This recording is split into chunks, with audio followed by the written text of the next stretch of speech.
The Last Library, Episode 1, The Invitation. Elias Carter had always believed that books held power, not just the kind of power that shaped minds or preserved history, but something deeper, something ancient, woven between the ink and paper, hidden in the spaces between the words. That belief had led him to this moment. A letter had arrived at his doorstep. No sender, no postmark. Just a simple envelope made of aged parchment, with his name scrawled across the front in precise, old-fashioned handwriting. Inside, a single line: "Your name has been erased. Come to the library if you wish to remember." Elias stared at the words, a chill creeping down his spine. Something about the message felt wrong, as if the ink itself was alive, shifting slightly whenever he looked away. It had to be a joke, a mistake. But when he searched his name online, every trace of him was gone. No social media, no academic records, no birth certificate. It was as if he had never existed. And so, with nowhere else to turn, he followed the only clue he had to the last library. The hidden entrance, the address listed on the back of the letter, led him to an alleyway in a forgotten part of the city. The kind of place where streetlights flickered as if resisting the darkness, where abandoned buildings loomed like silent sentinels. At the end of the alley, nestled between two crumbling brick walls, was a door. It shouldn't have been there. It was tall and arched, made of dark mahogany, its surface engraved with unreadable symbols. A brass handle gleamed under the dim light. There was no sign, no markings to indicate what lay beyond. Elias hesitated. Then he pushed the door open. The threshold. The first thing he noticed was the silence. Not the absence of sound, but a silence that felt intentional, as if the very air held its breath, waiting. Rows upon rows of bookshelves stretched into the distance, disappearing into the shadows. The ceiling arched high above, lost in a haze of candlelight and dust. It felt impossibly vast. And then he saw him. A man stood behind a long wooden desk, dressed in an elegant black coat, his silver-rimmed glasses glinting in the dim light. His face was expressionless, his eyes unreadable. "You received the letter." It wasn't a question. Elias swallowed. "Who are you?" The man tilted his head. "I am the librarian." His voice was calm, precise, too precise. Elias hesitated. "And what is this place?" The librarian studied him for a moment, then gestured toward the shelves surrounding them. "This is the only library that matters." His fingers tapped the desk once. A book slid forward on its own. Elias felt his stomach twist as he read the title, "The Life of Elias Carter," his name. On a book that shouldn't exist. The book of names. Elias reached for it cautiously, but the moment his fingers brushed the leather cover, a jolt shot through him. Memories, pages flipping violently in his mind. Snapshots of his past, blurred and distorted. Faces he couldn't quite recognize. A childhood that felt both familiar and foreign. And then, a page that was missing. His hand shook as he turned to the librarian. "What is this?" The man adjusted his glasses. "Your story." Elias felt his pulse hammering. "But there's a missing page." The librarian nodded. "Because someone took it." Elias's breath caught. "Who?" For the first time, something flickered in the librarian's gaze. "That," he said, "is what you must find out." And before Elias could respond, the lights flickered, the candles wavered, the shadows moved, and a whisper, low and rasping, slithered through the aisles of books. "He shouldn't be here." The whispering, stacks a gust of cold air, rushed past Elias, carrying with it the scent of old paper and something else, something damp and rotten. Somewhere in the depths of the library, a book slammed shut. The librarian remained still, but his expression hardened. "You need to go." Elias's pulse raced. "What was that?" The librarian didn't answer.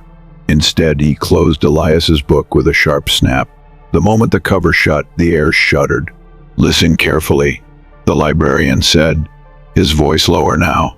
"This library is not like others. It does not simply store books. It stores memories, histories, thought people." Elias's blood turned to ice. "People?" The librarian ignored his question.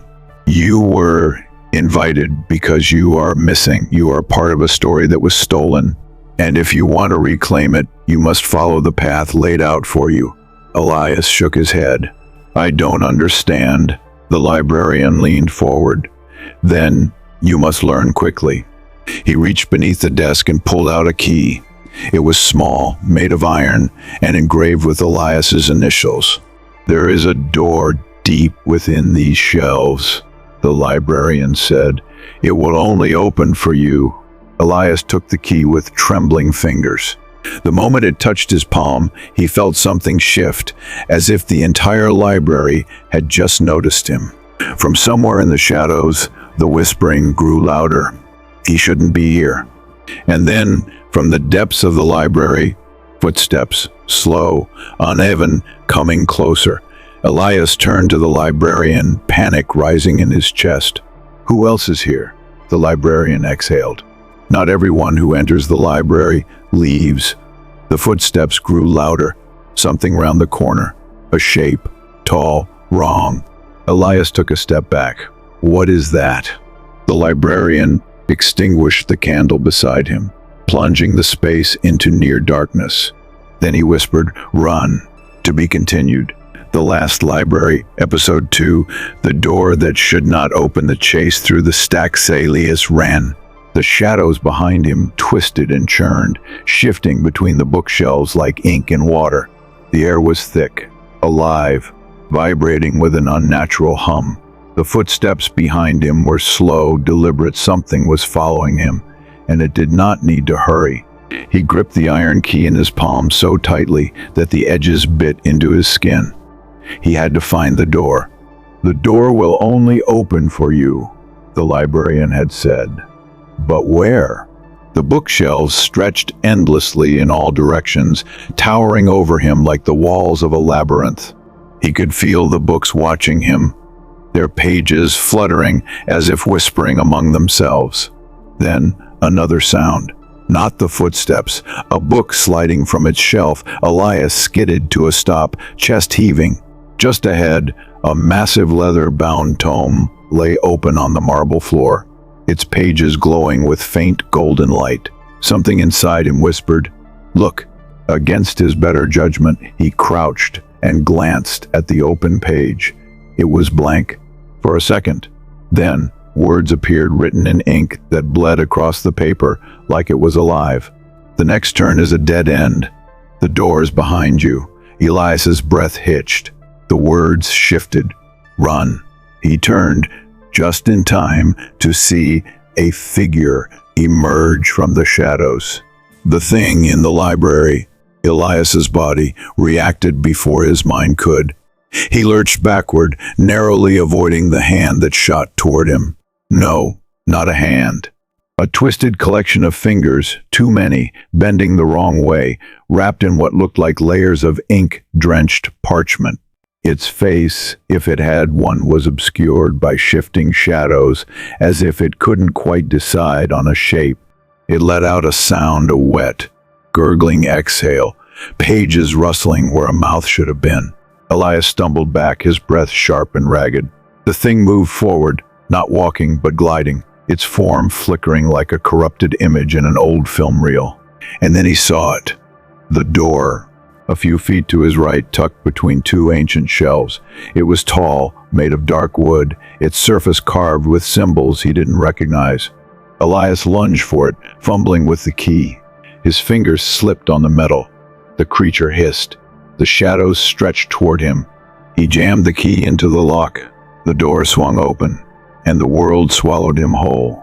The room of lost stories. Elias tumbled forward, hitting the ground hard. The door slammed shut behind him. Silence.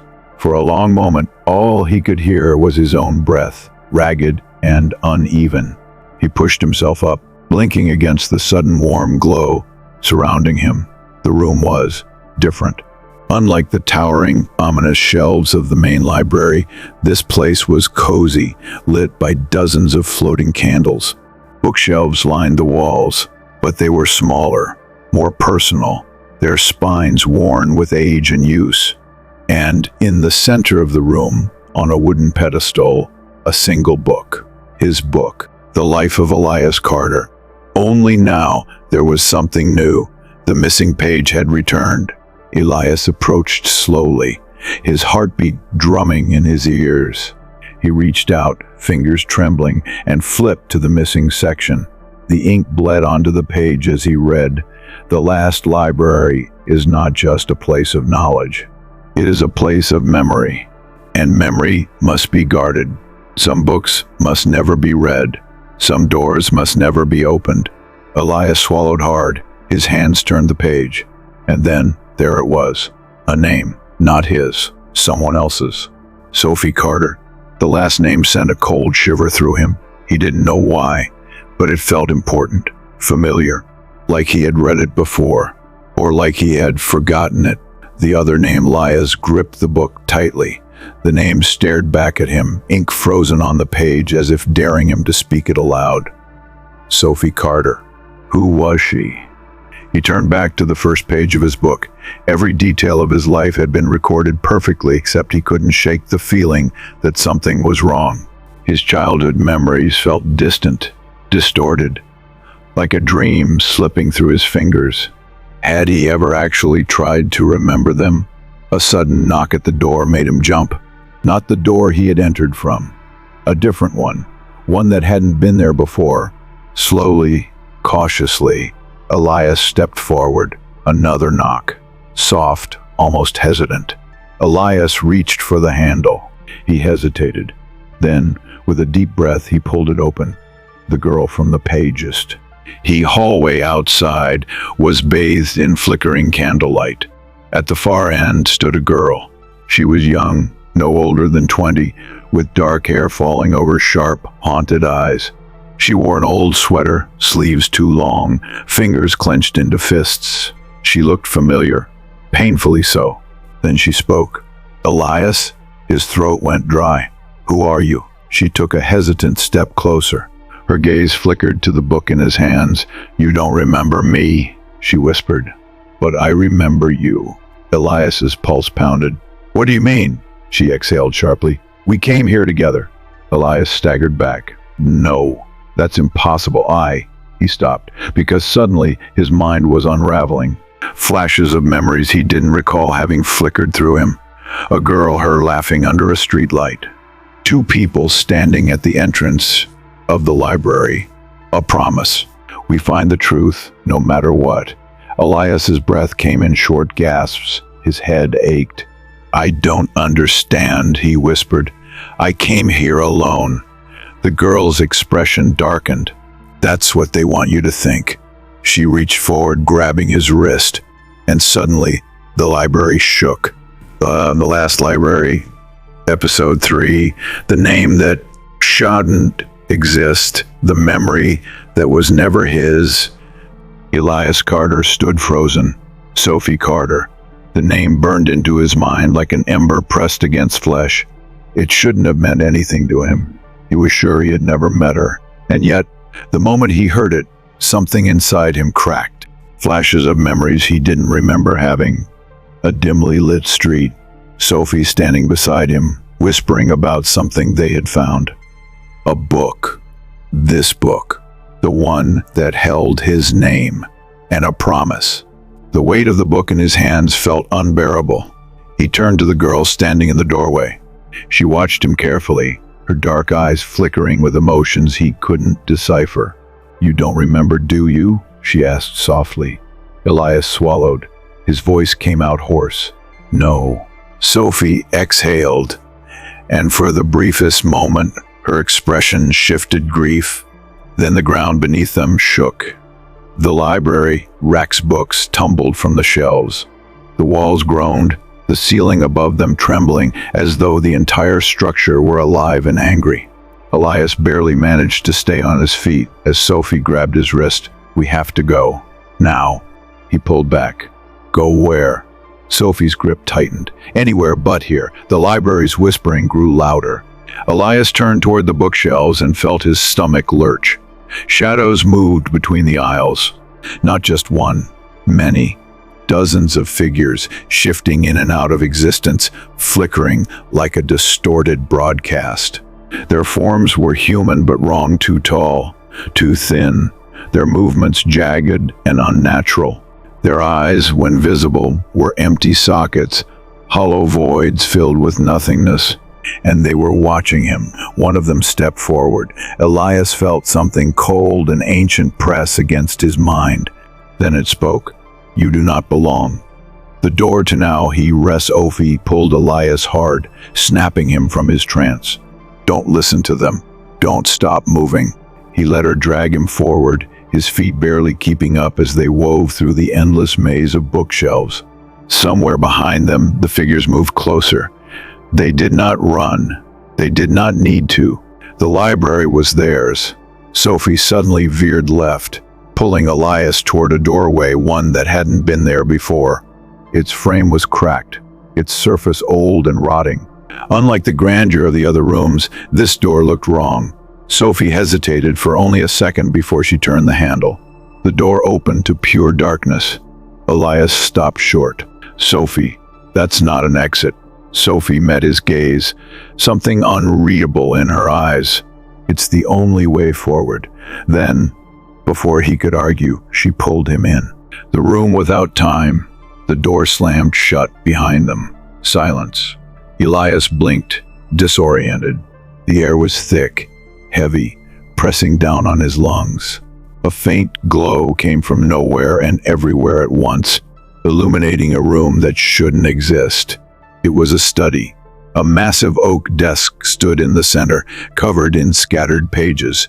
Shelves lined the walls, but instead of books, they held jars filled with an inky, swirling substance. A fireplace burned without heat, casting flickering shadows across the walls. At the far end of the room stood a chair, its back to them. Someone was sitting in it. Sophie's voice was barely a whisper. "This is where it started." Elias turned to her. What started?"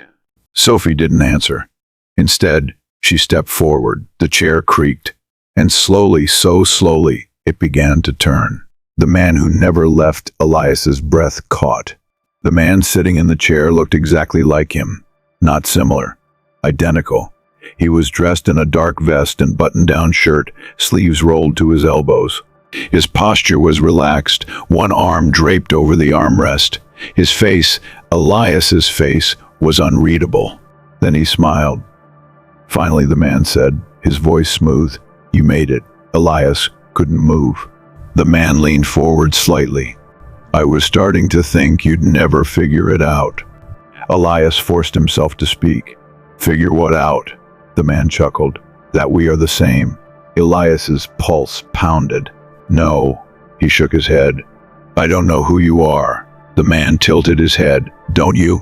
And then the walls of the room shifted. The bookshelves collapsed inward, revealing something beyond them. A window. Through it, Elias saw something impossible. Another version of himself, standing outside, looking in. The fractured truth, Elias stumbled backward, his entire body trembling. No, this wasn't real. This couldn't be real.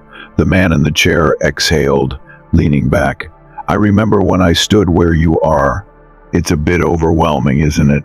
Elias swallowed hard. "This is some kind of trick." The man's smile didn't fade. No trick, no illusion, just the truth. He gestured to the desk. "Take a look at the papers." Elias hesitated, then stepped forward. The papers were notes, journal entries, letters, every single one signed with his name, Elias Carter. Except they weren't written by him. They were written by them. The other versions. All of them. His hands trembled as he read. "The library resets us when we get too close. Every time I remember, I forget again. Sophie is the key. There is no way out." Elias looked up, his heart hammering. The man in the chair smiled wider. "You see now, don't you?" Elias's voice was barely a whisper. See what? The man stood, and for the first time, Elias noticed the shadow behind him. Not the shadow of him. Something else. Something using his shape. You were never meant to leave, the man said, stepping closer. None of us were. The walls groaned. The figures outside the window moved closer. Elias's mind screamed at him to run, but his body was starting to forget how. The Last Library, Episode 4, The Other Elias, The Room of Forgotten Versions. Say, Elias Carter's breath came in short, uneven gasps. The man standing before him, the one with his face, smiled. But it wasn't just a smile.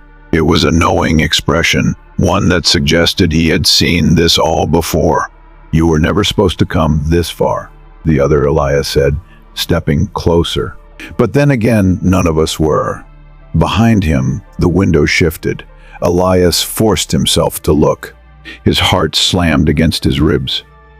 Through the glass, he saw dozens of himself, some pacing, some staring blankly into space, some pounding on the glass as if trapped on the other side. All of them were him. His mind reeled. This wasn't real. It couldn't be real. Sophie's voice was barely above a whisper. We need to leave, now. The other Elias tilted his head, eyes dark with amusement. And go where? Elias clenched his fists. Somewhere you can't follow. The other Elias exhaled through his nose, like an adult humoring a child. That's the thing, Elias. There is no somewhere else. There's only the library. A sick feeling pooled in Elias's stomach. Then what is this place? The other Elias's smile faded. It's where we're stored. The archive of lost identities. The word sent a violent shiver down Elias's spine. Stored? He repeated, barely able to form the word. The other Elias nodded, slowly, deliberately. You think you were the first to come here? The first to try and escape? His gaze flickered toward the window. Every single one of them had the same thought. Elias forced himself to look again. There were more now. More versions of himself behind the glass, watching, waiting. One of them pressed a palm to the window. His mouth moved, forming silent words. Elias understood them. Don't listen to him. His pulse pounded in his ears. He turned back to the other Elias. If this is a storage place, then where's the real me? The other Elias's smile returned, but this time it was sharper, colder. You still don't get it. He took another step forward, voice barely above a whisper. There is no real you. Elias's stomach lurched. No, that wasn't possible. His life, his memories, his thoughts, they were his, weren't they? The fractured memories. Elias took a step back, gripping the edge of the desk behind him.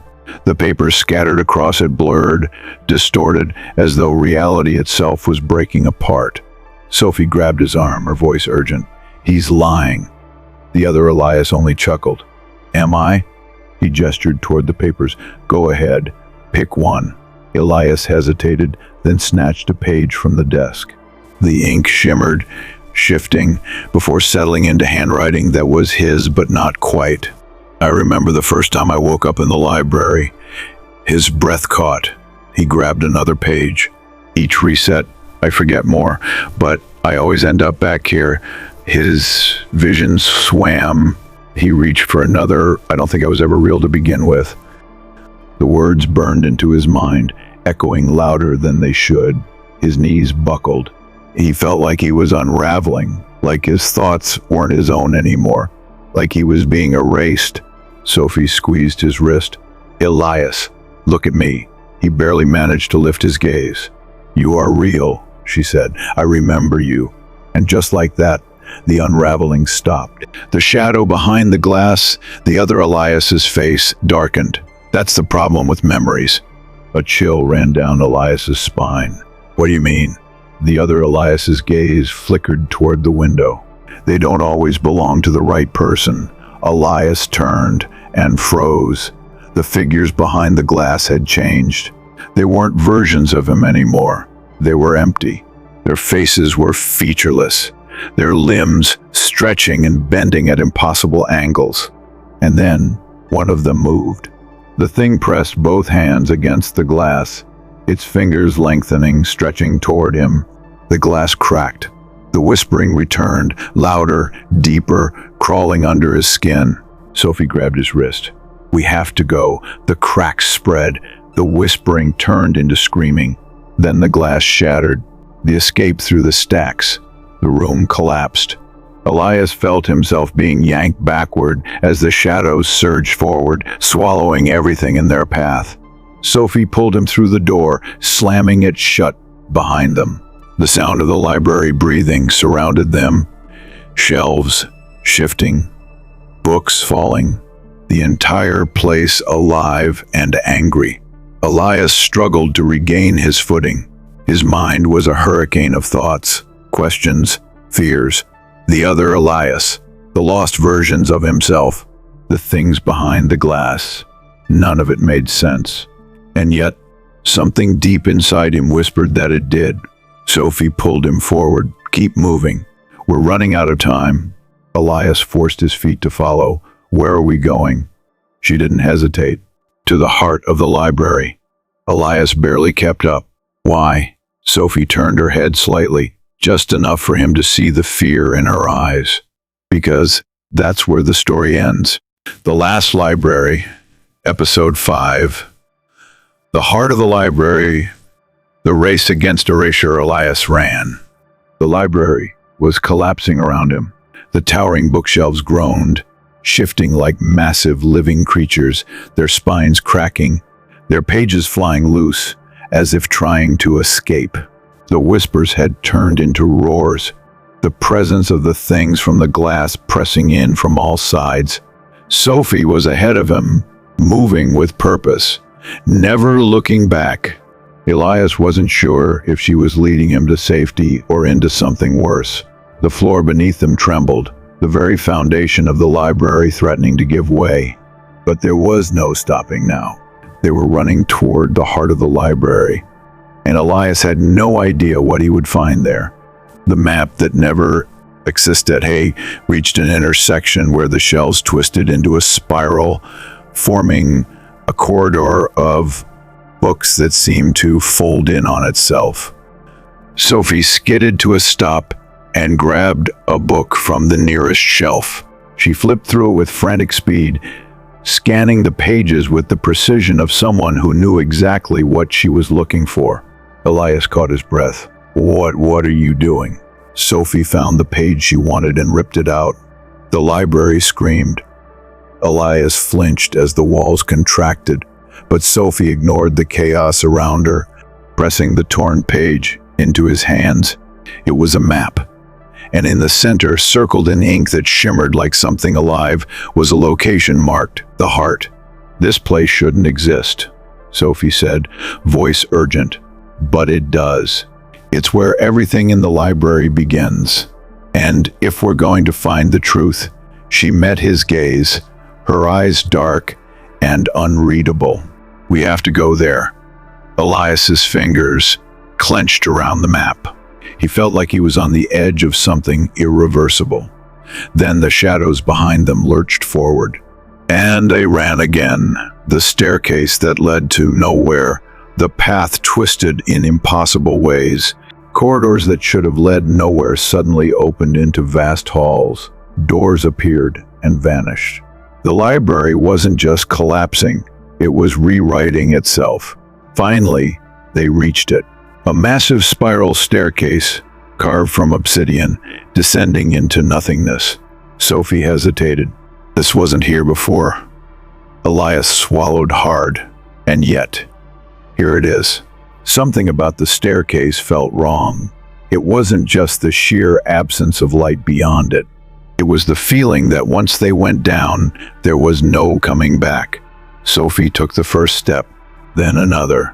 Elias followed, the weight of the library pressing down on his shoulders. The deeper they went, the colder it became. Then the whispers returned. But this time they weren't coming from the library. They were coming from inside Elias's mind. The echoes of himself. The air grew thick, heavy, like walking through a fog made of memories. A voice whispered, "You were never meant to exist." Another, "Turn back. Turn back before it's too late." And then, I remember, Elias stopped cold, because that last voice, it was his own. He turned sharply, but there was nothing there, only the spiraling void below them. But in the periphery of his vision, something shifted. For the briefest moment, he saw someone standing in the shadows, someone that looked just like him. And then the floor gave way beneath them. The heart of the library, they fell, or at least, it felt like falling. The sensation of weightlessness gripped Elias as the world around him twisted. Then suddenly, they were somewhere else. A room. No, a chamber. The air thrummed with something ancient, something alive. Shelves lined the walls, but unlike the rest of the library, these books were bound in silver chains, locked shut. And in the center, a pedestal. Upon it sat a single massive book, and on its cover, written in the same ink as the map, the last story. Elias's breath caught. "What is this?" he whispered. Sophie stepped forward, her voice barely audible. "The book that writes reality." Elias's blood ran cold. Sophie reached out, and the moment her fingers touched the book, the chains snapped open. The book flipped its own pages, and Elias saw his name written inside. The final page. The pages moved on their own. Faster, faster, until they stopped on the very last page. Elias's stomach turned to ice, because the final sentence read, "Elias Carter was never real." His pulse pounded. His head felt like it was splitting apart. "No," he whispered, shaking his head. "That's a lie." But as he spoke the words, the library shuddered. And then, from the shadows behind him, a voice, "Is it?" Elias turned slowly, and there, standing in the doorway, was himself. Not the other Elias from before. This one was different. This one was whole.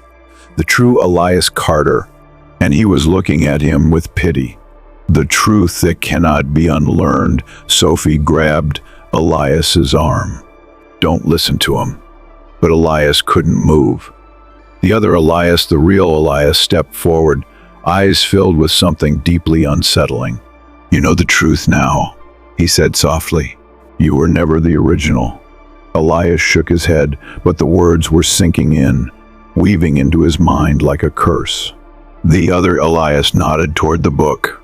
"You're just another story." Elias's chest tightened. "Then why am I here?" The real Elias smiled, a sad, knowing smile. "Because you weren't supposed to wake up." The library groaned. The walls shifted. Reality itself was breaking. Sophie's grip tightened. "Elias, we need to leave. Now." Elias looked at the book, at the last page, at his own name. Then he looked at the real Elias and made his choice. The Last Library, Episode 6. The chapter that should not exist, the moment of choice. Elias Carter stood between two impossible realities. To his left, Sophie, gripping his arm with a desperate intensity, her eyes burning with urgency. To his right, himself, the real Elias Carter, not a fractured memory, not a rewritten version, the original. Elias's mind was a hurricane.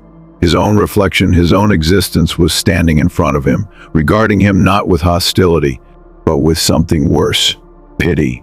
The library trembled around them, its very foundation rejecting this paradox. The book in front of him still lay open. Its final words burned into his mind. Elias Carter was never real. His chest tightened. He clenched his fists. "If that's true," he said, voice hoarse, "then what am I?" The real Elias sighed. "Your mistake." The paradox of existence. Elias flinched as if he had been struck. A mistake. The word lodged itself in his brain like a splinter, twisting deeper the more he tried to push it away. The real Elias took a slow step forward. This library, it doesn't just store books. It stores possibilities. Every version of a person that could have been, every story that was almost written. His gaze hardened. And you, Elias, you're one of them, a version of me that was never supposed to exist. Elias shook his head. That's a lie. Sophie pulled him back, whispering, Don't listen to him. But the real Elias kept speaking, his voice pressing against Elias's mind like a weight. I came here first, the real Elias continued. I was the one who opened the wrong book. And when I did, the library did what it was designed to do. It corrected the story. Elias's breath hitched. Corrected? The real Elias nodded. It rewrote me. He gestured at the book still lying open on the pedestal. That's why there are two of us. Because something in the library glitched. Elias swallowed hard. And if that's true, then why am I still here?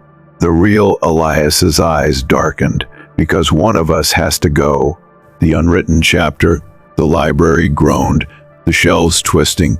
The very air fighting against reality itself. Sophie's grip on Elias tightened. We're not playing by its rules, she whispered. But Elias barely heard her. He turned back to the book, to the words etched into the page like a curse.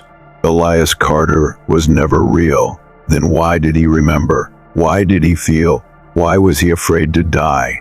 He took a step closer, his mind racing, the weight of his own existence pressing against him. The book still had one more blank page, a page that had yet to be written. His fingers trembled as he reached for it. The real Elias lunged, the battle for existence. Elias barely dodged, staggering backward as the other him grabbed his wrist. I'm sorry, the real Elias said, voice strained, but this is how it has to be. Elias fought, struggling against himself, against the crushing realization that the man trying to erase him had every right to. Because if there could only be one Elias Carter, then the library would decide who was real and who was a ghost. Sophie moved faster than both of them. She ripped the book from the pedestal. The library screamed. The walls shook. The book's pages began rewriting themselves in real time. The real Elias recoiled. No, but Sophie didn't hesitate. She pressed the book into Elias's chest and whispered, Write yourself in. The final entry. Elias gasped as the book burned against his skin. The ink on the pages moved, swirling like something alive, waiting. Elias could feel it. The library was offering him a choice, a final chance to exist. His hands trembled as he grabbed a quill from the pedestal. The ink dripped, but he didn't hesitate. He pressed the tip to the blank page, and he wrote, Elias Carter is real. The moment the words were formed, the library howled. The air split apart. The shelves collapsed inward, swallowing the impossible versions of himself in a cascade of pages and dust. And the real Elias? He clutched his chest, eyes wide as if he were unraveling from the inside out. No, he gasped, falling to his knees. No, that's not. He looked up at Elias, and Elias understood. Only one could remain.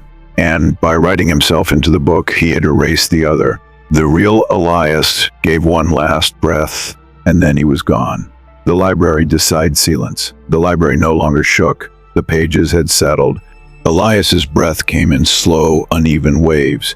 He felt heavier, more real than he had ever been. He turned to Sophie, his mind struggling to catch up. I did it. Sophie's expression was unreadable. Yeah. Elias looked down at his hands. They were steady, solid. For the first time, he felt like he belonged. Then he turned back to the book and saw the final line had changed. Elias Carter was always real. He swallowed hard. The library had accepted him. But at what cost? Sophie exhaled. We're not done yet. Elias's stomach twisted. What do you mean? She nodded toward the book. Elias followed her gaze and his breath caught. The book was closing itself, locking. The chains snapped back into place. The last story had been written, but there was still one problem. They were still inside the library, and the doors were already vanishing. Elias turned to Sophie, panic rising. How do we get out? Sophie's lips parted, and the library answered for her. A door materialized at the end of the chamber. It was different from the others, not just an exit, but a beginning. Elias's pulse pounded, and together, he and Sophie took their first step toward whatever lay beyond. The Last Library, Episode 7. The door to nowhere. The threshold. Elias Carter stared at the door. It stood at the far end of the chamber, its frame shimmering like heat rising from pavement, flickering in and out of focus, as if resisting existence itself. The library had sealed itself behind them, the walls whispering in a language too ancient to comprehend. The book of reality lay closed, chained, no longer responding. And this door, this impossible waiting door, was their only way forward. Sophie shifted beside him, her fingers twitching. "Do we open it?" Elias swallowed, his throat dry. "Do we have a choice?" They didn't, because behind them, the library had begun to vanish. Shelves dissolved into smoke. The marble floor trembled, its structure unraveling. The very air was being rewritten, and they were no longer part of its story. Elias reached for the handle. It was cold, not like metal, like absence. He turned it, and the world ceased to exist. The place that wasn't the Elias's first sensation was weightlessness. His feet found no ground, his body suspended in an endless void. But it wasn't darkness. It was too vast for darkness. A great, endless expanse of shifting colors and fading memories, where things that had never existed drifted past like fragments of broken dreams. Then, sound. Whispers, just beyond comprehension. Not voices. Thoughts. The collective murmuring of a world that had been forgotten.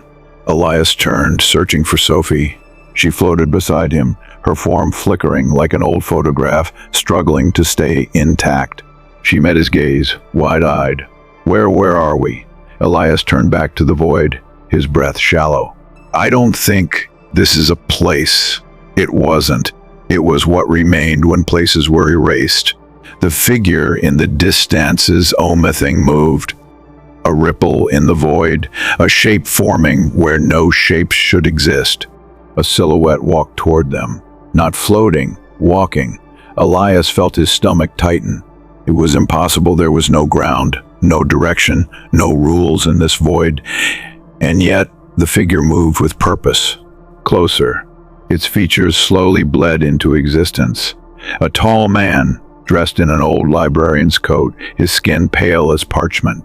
His hair was white, though not with age, as if he had been drained of all color. He stopped a few feet away, hands clasped behind his back. His gaze was unsettlingly calm. Then he spoke. "You should not be here." The librarian, who was forgotten, Sophie tensed. "Who are you?"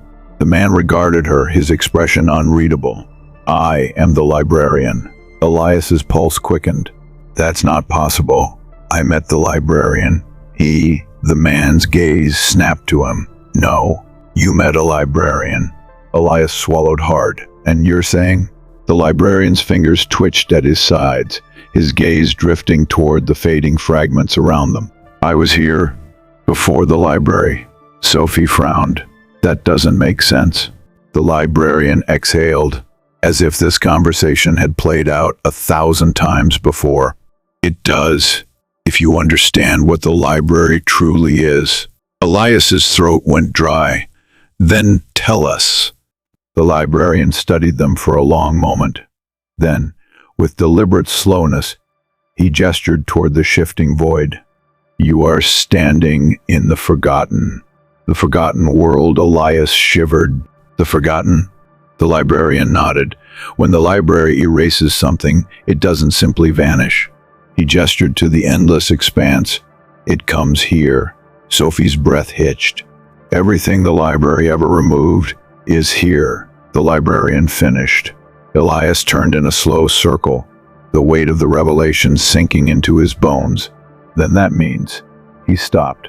Because in the distance, drifting among the remnants of lost stories and half-written realities, were people.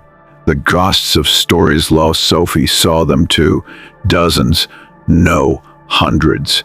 Figures walking aimlessly, their faces blurred, their outlines flickering between existence and absence. Some clutched books with blank pages. Others mouthed silent words, as if trying to remember the stories they once belonged to. Elias's breath came unevenly. There, the erased, the librarian said softly, versions of people who were rewritten, histories that were altered, endings that were never completed. Sophie took a shaky step back. Then why are we here? The librarian's pale eyes locked onto Elias. Because you are one of them. The word sent a spike of cold through Elias's spine. No, he murmured. I rewrote myself in. The librarian tilted his head. Did you? Elias opened his mouth to argue, and then he saw something that made his blood turn to ice. Among the wandering figures, he saw himself. Not another version, not a reflection. Him, the one who never left. Elias's heart pounded. The other him stood motionless, staring blankly at nothing, lost. Sophie whispered, Elias. He took a step forward, his movement slow, disbelieving. That's not possible. The librarian watched with quiet patience. You rewrote yourself into the library. But the library is only one piece of reality. His voice lowered. You forgot to write yourself into the world. Elias's blood ran cold. Sophie gripped his arm. Elias, don't listen. But he barely heard her. Because in that moment, the other him turned his head. Their eyes met. And for the first time since stepping into this void, Elias felt like he was the one who didn't belong. The choice that cannot be undone. The librarian stepped forward, voice even. You have one chance. Elias tore his gaze away from his other self, his mind racing. What chance? The librarian's fingers twitched. To reclaim what was lost. He gestured toward the drifting version of Elias. If you take his place, you can return to the world. Elias's breath came fast. And if I don't? The librarian's gaze darkened. Then you remain here, a story without an ending. Silence stretched. The erased figures whispered in the distance. Sophie shook her head. Elias, you don't have to do this. Elias stared at the other him. The one who had never escaped. The one who had been left behind. A single thought pounded in his mind. What if this was always supposed to happen? His fingers curled into fists. He turned to Sophie and made his choice. The Last Library, Episode 9, the story that continues, the door that led Sombewere. Elias Carter took his first step through the door. For a moment, he thought he would wake up in his apartment, the dim glow of the city spilling through the window, as if this entire journey had been some fevered dream. But reality had a way of proving him wrong. As soon as his foot crossed the threshold, the air changed.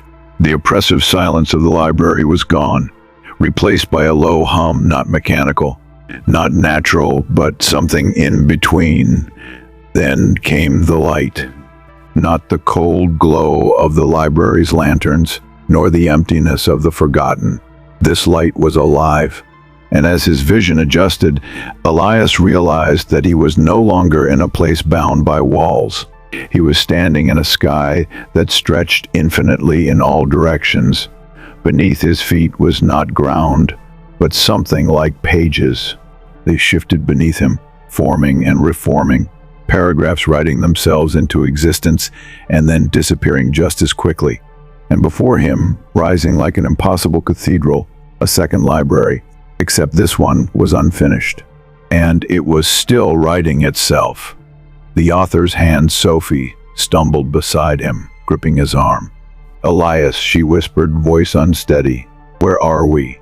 Elias exhaled, trying to steady himself. I don't know. But the answer revealed itself before he could search for one. From the shifting clouds of ink and parchment, a figure emerged. Tall, robed in something that moved like woven shadows, the figure's face remained hidden beneath a hood. Yet, as it stepped forward, Elias felt the weight of its gaze pierce straight through him. It spoke not with a voice, but with a presence. You were not supposed to arrive here. The words weren't spoken. They were written in the very air around them, forming and vanishing like fleeting thoughts. Elias clenched his fists. And yet, here we are. The figure tilted its head slightly. The ink around them shifted. You changed the story. A pause. Then, more words formed, slower this time. Do you know what that means? Elias met the void where its eyes should have been. It means, I'm finally free.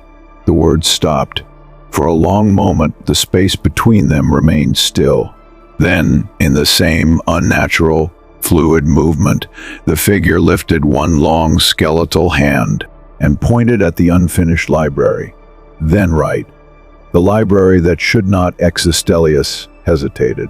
What do you mean, right? The figure did not move. The air itself responded. The story must continue. Sophie exhaled sharply, stepping in front of Elias. We're not playing this game. We found our way out. We're leaving. For the first time, the figure shifted its attention to her. And for the first time, Sophie's name appeared in the air. Sophie Carter, bound to a story unfinished. Elias's breath caught. What? Sophie stiffened. I'm not bound to anything. The figure's head tilted slightly. The air trembled. A lie. You were erased once, but something kept you here. The realization slammed into Elias like a blow to the chest. Sophie had found him inside the library. She had remembered him when no one else did, because she too had been erased. But unlike him, she had never written herself back in. She had only followed him. And now, the story had caught up with her. The cost of a name. Sophie took a slow step backward, her hand tightening into a fist. You're wrong. But the figure raised its hand again. This time, a book appeared, bound in leather so dark it swallowed the light, its pages rippling like something alive. The title, her name. Elias felt his entire body lock up. Sophie, don't. But it was already too late. The book opened. And the moment it did, Sophie collapsed. The story that should have ended. Elias caught her before she hit the ground. Her body was trembling, her breath coming in short, uneven gasps. The book hovered before them, its pages flipping violently as memories spilled into the air. Sophie's childhood, her laughter under streetlights, the first time she entered the library, the moment she was erased. Elias watched in horror as the pages skipped, an entire portion missing. The moment she should have died, but something had changed her story. Something had rewritten her. Elias had rewritten her.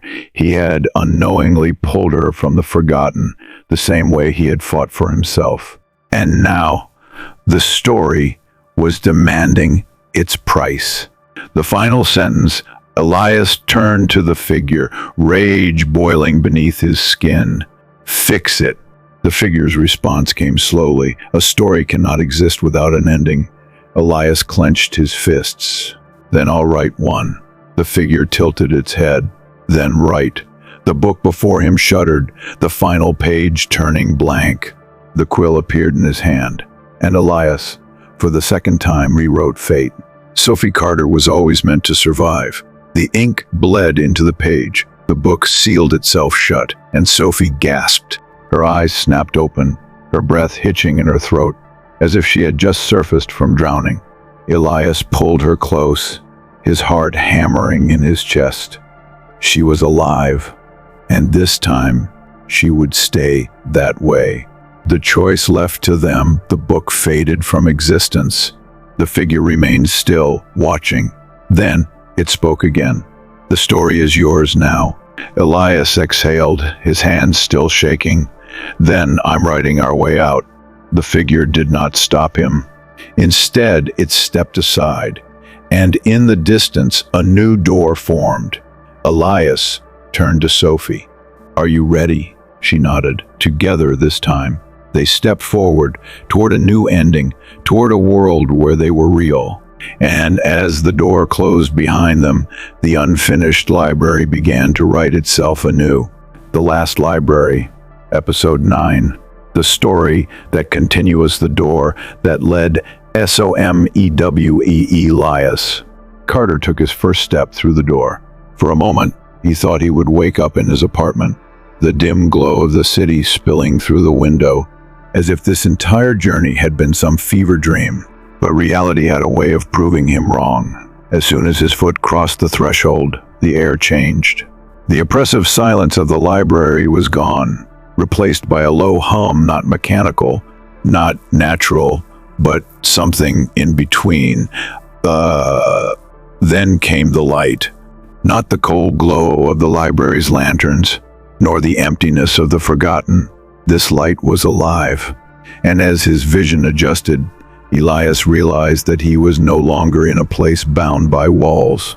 He was standing in a sky that stretched infinitely in all directions. Beneath his feet was not ground, but something like pages. They shifted beneath him, forming and reforming, paragraphs writing themselves into existence and then disappearing just as quickly. And before him, rising like an impossible cathedral, a second library.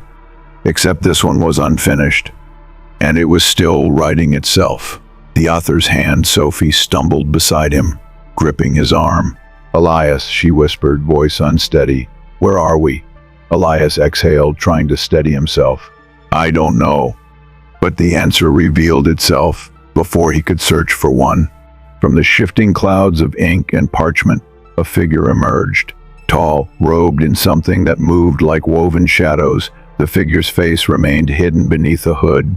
Yet, as it stepped forward, Elias felt the weight of its gaze pierce straight through him. It spoke not with a voice, but with a presence. "You were not supposed to arrive here."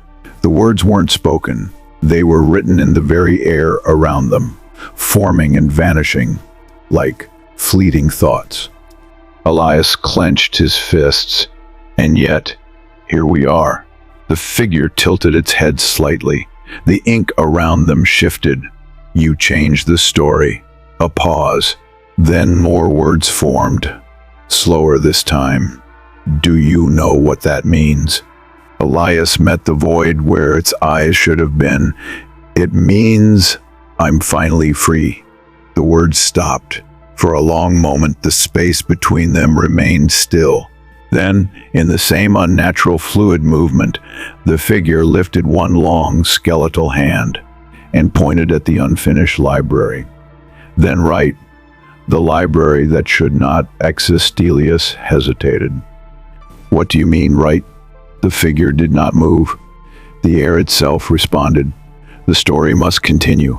Sophie exhaled sharply, stepping in front of Elias. "We're not playing this game. We found our way out. We're leaving." For the first time, the figure shifted its attention to her. And for the first time, Sophie's name appeared in the air. Sophie Carter, bound to a story unfinished. Elias's breath caught. "What?" Sophie stiffened. "I'm not bound to anything." The figure's head tilted slightly. The air trembled. "A lie. You were erased once, but something kept you here." The realization slammed into Elias like a blow to the chest. Sophie had found him inside the library. She had remembered him when no one else did, because she too had been erased. But unlike him, she had never written herself back in.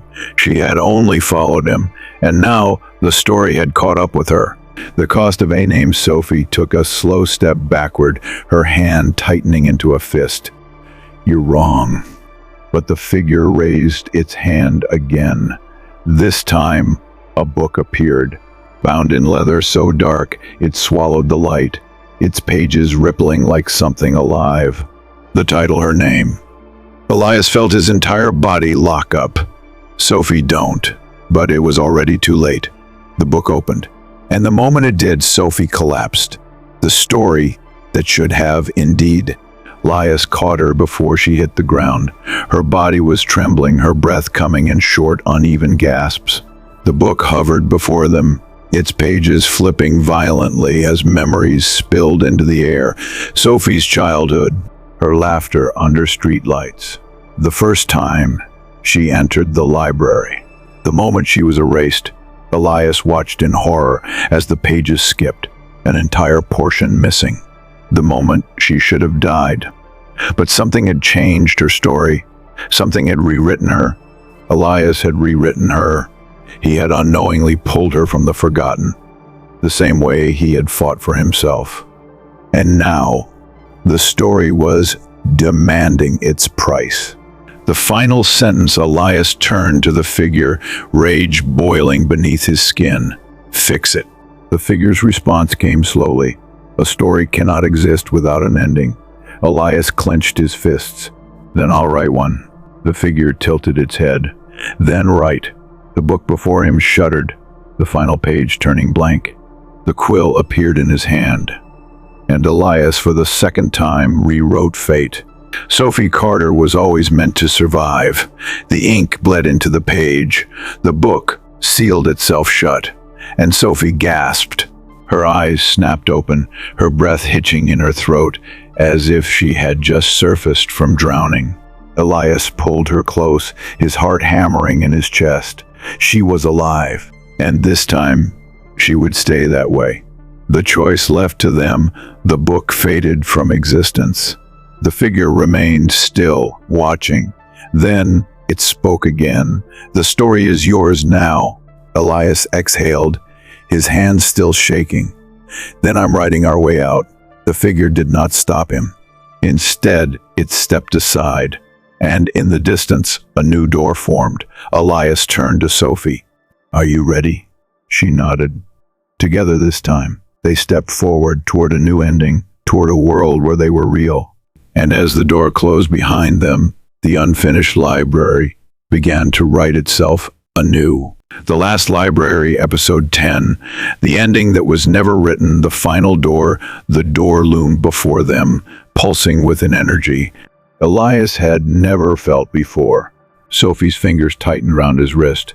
"Are we really doing this?" Elias inhaled sharply, his heart pounding. "We don't have a choice." The unfinished library had granted them a path forward, but the question remained, where did it lead? The air around them rippled, as if the story itself was struggling to contain what came next. The ink-woven figure, the librarian from beyond, had stepped aside, allowing them passage. Yet even as they stood at the threshold, Elias couldn't shake the feeling that something was watching. Something that didn't want this story to end. Sophie exhaled and took the first step. Elias followed. The door opened, and the world collapsed. The place between stories, they didn't fall, they unraveled. For a moment, Elias felt like he was being torn apart, word by word, letter by letter. His body no longer flesh and bone, but ink and parchment, shifting between forms as reality twisted in on itself. Then they were somewhere else. A vast, endless plain stretched before them, but it was not made of earth or stone. It was a canvas, blank, untouched, a space where stories had not yet been written, and at its center stood a desk, ancient, massive, carved from a material Elias couldn't name. A single quill hovered above it, its tip dripping with ink that shimmered between every color imaginable. Sophie took a shaky breath. "Elias, what is this?" He swallowed hard. "The source, the origin of every written word." And then they heard the voice, not the librarians, not the libraries, something greater. "Who will write the end? The God of stories." The voice was not a sound. It was the weight of existence itself. Elias felt his knees buckle beneath the force of it. The vast, empty canvas trembled, waiting, expecting. The quill at the desk twitched. Sophie grasped his shoulder, grounding him. "Elias, we have to move." He forced himself upright, his breath unsteady. "Did you hear that?" Sophie's face was pale. "I felt it." Elias turned to the quill, realization settling like cold iron in his chest. "It's waiting for us." Sophie hesitated. To do what? The words burned in Elias's throat. To write the ending. Sophie's breath hitched. Of what? Elias turned to her, eyes heavy with the truth. Of everything. The final choice. The quill hovered, expectant. Elias stepped forward, heart hammering in his chest. He could feel it now, the weight of every story ever told. Every version of himself. Every possibility. Rewritten and erased. Repeating endlessly in the archives of the library. Now it had all led here, to this moment, to this choice. Sophie grabbed his wrist. Elias, wait. He turned to her, finding fear in her eyes. What? She hesitated, her voice shaking. What if we don't write an ending? Elias's blood ran cold. What? Sophie swallowed. What if we don't finish the story? What if we leave it unwritten? Elias stared at her, mind racing. Then the cycle never ends. Sophie shook her head. No, then it never starts again. The air rippled. The weight of the unseen presence pressed down on them. Elias looked at the quill, then at the blank expanse before them. He took a deep breath and made his choice. The end that never weighs. Elias reached for the quill. His fingers brushed its surface. The entire universe shuddered. The air grew thick, alive with the presence of something watching. Elias inhaled sharply. Then he let go. The quill dropped, its ink bleeding into the surface of the desk. Sophie grabbed his hand. Come on. The canvas beneath them cracked. The weight of the library vanished. The voice screamed, and the world was erased. The world that remained. Elias gasped, sucking in the first breath of a new reality. The sky above him was not endless parchment. It was blue. The ground beneath him was not shifting ink. It was earth. He sat up, lungs burning. He was back. The library was gone. The forgotten was gone. He turned sharply. Sophie was beside him, eyes wide, breathing hard. They were home. The world was real. The story was over. And for the first time, Elias Carter was just Elias Carter. Nothing more. Nothing less. Just himself. Sophie exhaled, a slow, relieved laugh escaping her lips. We did it. Elias blinked, still trying to process the impossible. We did. She turned to him, her expression softening. So, what now? Elias stared up at the sky, his chest light for the first time in what felt like eternity. He smiled. Now, we live. The last line, far beyond the veil of reality, where the library had once stood, a single quill lay abandoned on an empty desk, waiting, unmoved. And somewhere in the quiet echoes of a story that had finally ended, a final sentence was left unwritten. A story never truly ends. The Last Library, Episode 11, the final gatekeeper, the descent into the unknown. Elias Carter knew that stepping beyond this threshold meant crossing into something irreversible. The library had been erased. The story had ended. Or so he thought. Yet, here he stood once more before a stairwell that should not exist. The air around him crackled with a tension that did not belong to the world he had fought to return to. Behind him, Sophie hesitated. Elias, she whispered, we were free. We got out. He turned to her, eyes dark with the weight of an impossible truth. Then why do I still remember it? Sophie's breath hitched. She had no answer. Because the library should not exist anymore. And yet, something had called them back. Before them stretched a staircase descending into an abyss, carved from stone that looked older than time itself. Its steps seemed endless, spiraling downward beyond sight. And at the bottom, something was waiting. The final gatekeeper. They took the first step together. The walls whispered as they moved, shadows flickering across the surfaces, forming half-written sentences that evaporated before they could be read. The further they went, the heavier the air became, as if reality itself was being rewritten around them. Then they reached the threshold, a colossal archway, engraved with symbols neither of them recognized, loomed before them. Beyond it, a vast chamber stretched into nothingness, its walls lined with towering, ancient bookshelves. And standing at its center was the gatekeeper. It was not human. It was not entirely real. A figure wrapped in shifting cloth, its form changing as though it could not decide what it was meant to be. Its face was obscured, a void where features should have been. But when it spoke, its voice was every voice that had ever existed. "You should not be here." The warning Sophie inhaled sharply, stepping closer to Elias. What are you?" The gatekeeper remained motionless. "I am the last door," it said, "the final chapter. The guardian of what should remain unwritten." Elias clenched his fists. "Why are we here?" The gatekeeper tilted its head, as though considering the question. "Because something still lingers." Elias exchanged a glance with Sophie. The library was erased. The gatekeeper's voice dropped lower. "Not all of it." A chill ran through Elias's spine. "Then what's left?" The gatekeeper raised a hand, and for the first time, its voice became singular. "If you step beyond this point," it said, "you will never be the same again." Elias felt the weight of the warning settle into his bones. Yet, in the depths of his mind, something was pulling him forward. The last echo of an unfinished story. And he had to see what lay beyond. The door that should never open. Sophie gripped his arm. "Elias, you don't have to do this." He met her gaze. "Then why am I the only one who can hear it?" Sophie's lips parted, but she didn't answer. Because deep within the chamber, past the gatekeeper, something was calling his name. He stepped forward. The gatekeeper did not move to stop him. But as Elias passed, it spoke once more. "A warning," it said. "If you walk this path, you may find the truth." Elias hesitated. "And if I do?"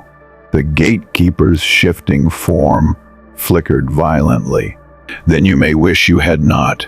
Then the door opened, and Elias Carter stepped through into the depths of a library that should no longer exist. The Last Library, Episode 12, Memories That Never Belonged, the Room of Forgotten Memories. Elias Carter stepped through the doorway and into the unknown. A surge of cold air rushed past him, carrying whispers that weren't spoken but remembered. He staggered forward, blinking against the sudden shift in atmosphere. The world beyond the gatekeeper's warning was not like the library he had known. The air was heavy, thick with something older than time. Sophie followed, her breath uneven. "Where are we?" The room stretched endlessly, but it was not a library. It was a vault.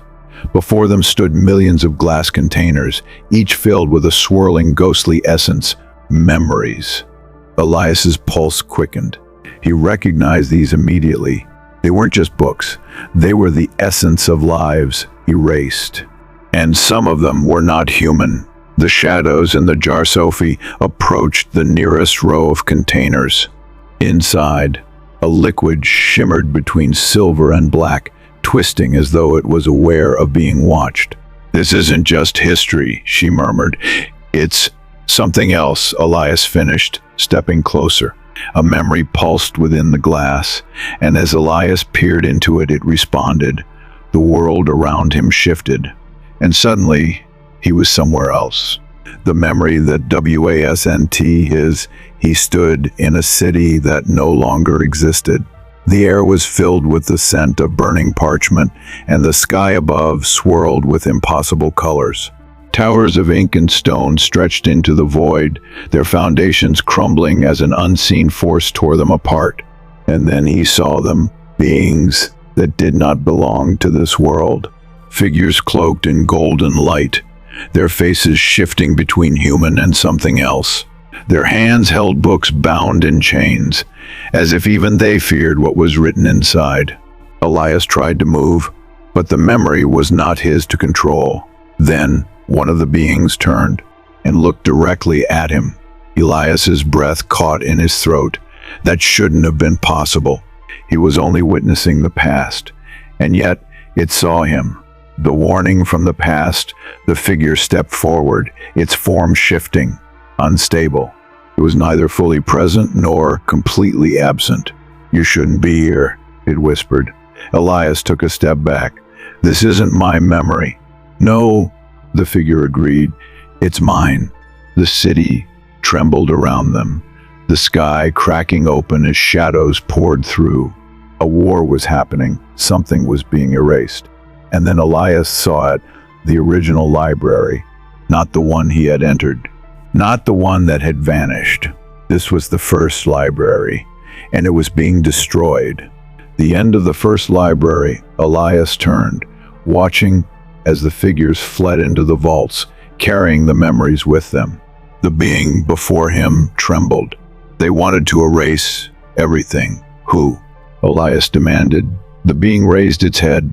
For the first time, its face settled into something recognizable. A human form, a librarian. The ones who rewrite history. The vault shook, and the memory shattered around Elias. And suddenly, he was back in the room of glass containers.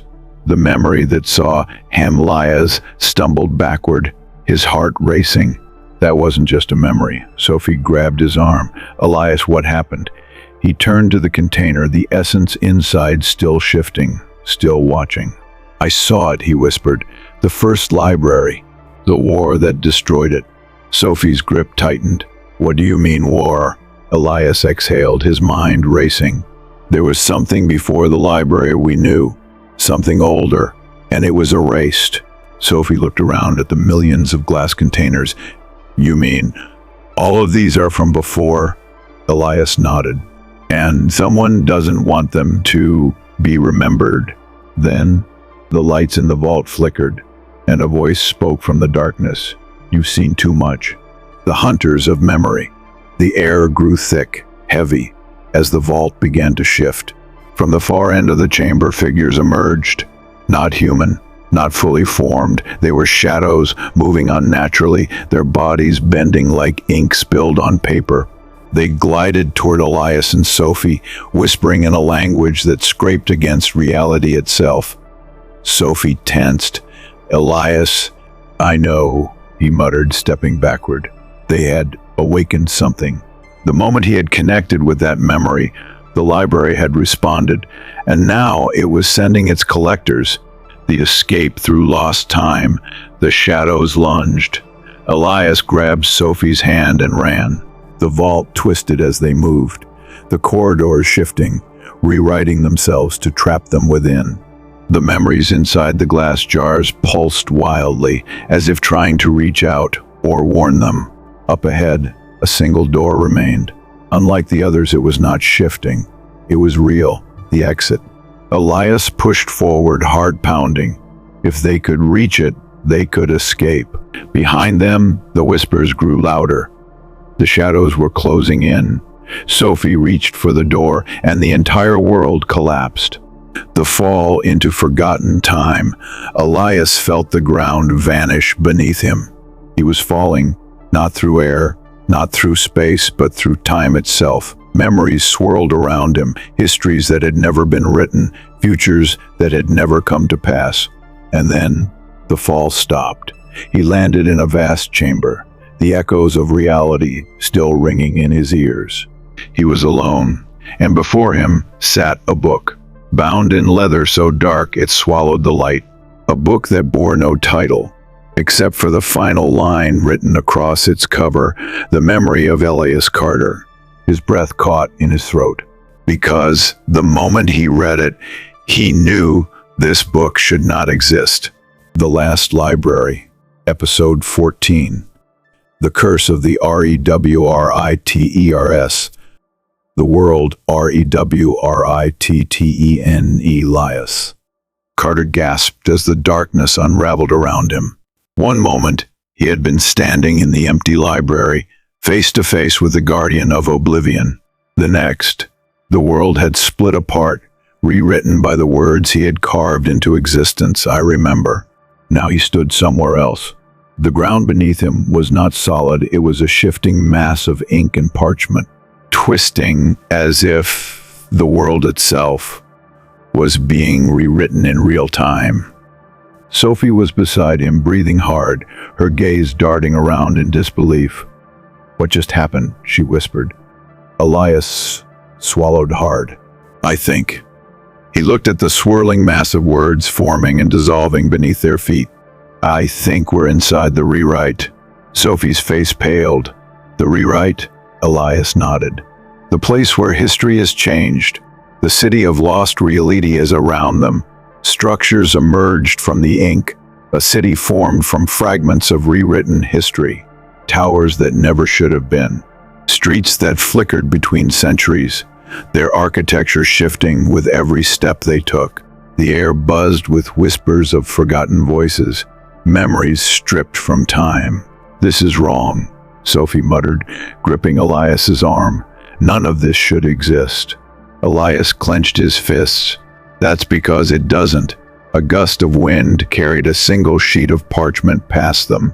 Elias caught it and read the words scrawled across its surface. The librarian never existed. The letters melted into nothing. Sophie took a shaky breath. "They're erasing everything." The keepers of false history. Footsteps echoed from the shifting streets. Not one set, many. Elias turned, heart pounding, as figures emerged from the ink. Tall, hooded, their robes rippling with unfinished sentences, their faces obscured by masks made of erased words. They carried quills instead of weapons, their fingers stained with ink that bled reality dry. And at their center stood the one he had seen in the stolen memory, the rewriter. A voice as ancient as time itself whispered through the shifting world, "You should not be here." The thief of Truth, Elias stepped forward, defiant. "You stole history." The rewriter tilted its masked head. "We refined it." Sophie's voice shook. "You erased people. You erased entire lives." The rewriter's fingers traced a floating fragment of parchment. It darkened under its touch, the ink dissolving into blankness. Not all stories are meant to last. Elias felt his blood turn cold. "Then why am I still here?" The rewriter's mask shifted. A crack formed across its surface, revealing a glimpse of something beneath. A single human eye. And when it spoke again, its voice was no longer a whisper. It was recognition. "Because you were one of us." The curse of the rewriters. Elias's breath caught. "What?" The rewriter took a slow step forward. "You were part of the rewrite, a guardian of the new history." Sophie grabbed Elias's hand. "Don't listen to them." But the words had already dug into him like claws. The rewriter reached into its robes and withdrew a single, tattered book. Elias's heart nearly stopped. It was the same book he had found in the empty library. The memory of Elias Carter. The rewriter opened it, and the pages were no longer blank. Elias saw himself, standing among the rewriters, erasing stories, rewriting the world. He staggered back. "No, that's not possible." The rewriter took another step closer. "Then why do you remember?" The War of WRDSS. Ophi pulled Elias behind her, her eyes blazing. "I don't care who he was. He's not one of you anymore." The rewriter's masked face remained unreadable. "That is not for you to decide." The hooded figures raised their quills. The sky above began to unravel. Sentences rained from the heavens, rewriting the world as they fell. Streets twisted into unreadable paragraphs. Buildings collapsed into torn pages, and Elias felt himself fading. The ink on his skin began to move. His name was being rewritten. Sophie gritted her teeth and grabbed his hand. "Elias, you need to fight this." He barely heard her, because the memories were returning. Because deep down, somewhere, in a place beyond time, a part of him remembered being a rewriter. The choice to exist. The rewriter held the book out to him. A final offer. If you take it, the figure said, you will remember everything. Elias's fingers twitched. The ink inside him whispered. The world had been rewritten before. It could be rewritten again. He could rewrite himself back into the story, or he could vanish. Sophie's voice broke through the storm of words. Elias, don't you dare. Her grip tightened, pulling him back to himself. You get to choose who you are. The rewriter waited. The book trembled in Elias's hands. His heart pounded. And finally, he made his choice. The page that cannot be erased. Elias let go of the book. The world shook. The rewriter froze. Elias stepped back, and he spoke, his voice stronger than ever before. I am not part of your story anymore. The rewrite collapsed. The masked figures howled, their forms flickering, caught between existence and oblivion. The ink-drenched city folded inward, consumed by the void of its own lies. And the rewriter, for the first time, looked afraid. Elias grabbed Sophie's hand. Run. The world cracked apart beneath them, and they fell into the unknown. The Last Library, Episode 15, The Door to the Future, the fall into oblivion. Elias Carter had fallen before. Through the crumbling halls of forgotten libraries, through the pages of histories rewritten, through memories that did not belong to him. But this fall was different. This time, he wasn't falling through time. He was falling out of it. The air around him felt thin, stretching like parchment about to tear. The sky above was neither black nor white, but something in between, like the ink of an unfinished sentence bleeding into the void. Sophie was beside him, her fingers clutching his sleeve, her scream lost in the soundless abyss. Then, without warning, they stopped. The world without people. Elias landed hard, his knees hitting something solid, but it wasn't stone or wood or even earth. It was glass. Sophie gasped beside him, eyes wide as she scrambled to her feet. Elias, look. He did, and his breath caught in his throat. They stood in a city unlike any Elias had ever seen. Towers of steel and glass stretched endlessly into the sky, their surfaces reflecting a sun that didn't exist. The streets were pristine, untouched by time or decay. The air was eerily still, as if the entire world had been put on pause. But the worst part? There were no people, not a single sign of life. It was a world that had never been lived in, a world that had been built but never used. The city of silent Machiness. Sophie turned in a slow circle, her voice barely above a whisper. What is this place? Elias stepped forward, his own reflection distorting in the smooth surface beneath his feet. I don't know. A faint hum filled the air, like the soft whir of machinery running in the distance. But there were no people, no movement, just the city, waiting. Then Elias spotted something ahead, a door, not in a building, not attached to anything, just standing there, in the middle of the street, a freestanding black iron door, slightly ajar, and from the other side came whispers. The future that was erased. Elias approached the door cautiously, every step making his heart pound harder. Sophie hesitated behind him, but he could tell she felt it too. Something was on the other side, and it was waiting for him. He reached out and pushed the door open. Darkness greeted him, but not an empty void. This was a different kind of darkness, the kind that hides something. Then a voice, hollow, distant. You were never meant to come here. Elias's breath caught. The voice didn't sound like the rewriters. It wasn't a threat, it was a warning. A shadow moved within the darkness. Then another. Then a pair of eyes opened. The archivist of the future. The figure stepped forward, emerging from the darkness like an ink stain spreading across a page. It wasn't a rewriter. It wasn't even human. It was something else.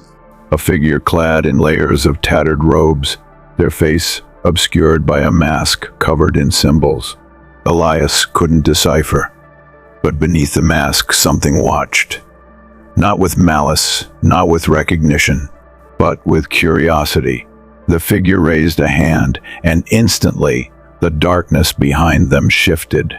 It became something else. Images flickered in the air, like torn-out pages flipping too fast to read. Cities that never were. Wars that never happened. People who had never lived. And Elias understood this was the future, not just one future. Every future that had ever been erased.